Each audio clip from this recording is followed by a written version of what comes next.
ఆయన చెయ్యలేనిది ఏముంది లోకంలో. వాసుకి పేరు చెప్తే హడిలిపోతారు. అంత పెద్ద సర్పం, అంత పెద్ద సర్పాన్ని తీసి మెడలో హేళగా ఆభరణంగా వేసుకున్నాడు. ఆదిశేషుడు 1000 పడగలతో భూమిని మోస్తాడు. అటువంటి ఆదిశేషుడు ఎగిరి కాలిని పట్టుకుంటే పాదానికి అంజల అలంకారం చేసుకున్నాడు. ఆయన చెయ్యలేనిది ఏముంది లోకంలో. హాలాహలాన్ని చూసి అందరూ భయపడిపోతుంటే ఆయన దగ్గరికి వెళ్ళి బ్రతిమాలేరు.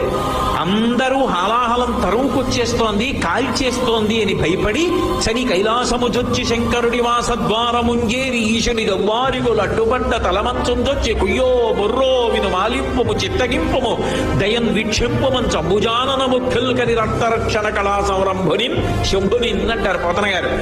వెళ్ళి కైలాసానికి శంకరా నువ్వు తప్ప మమ్మల్ని ఎవరు కాపాడతారు, స్వామి రక్షించన్నారు అనేటప్పటికి బయటికి వచ్చి హాలాహలాన్ని దేవతల కోసం పుచ్చుకున్నాడు.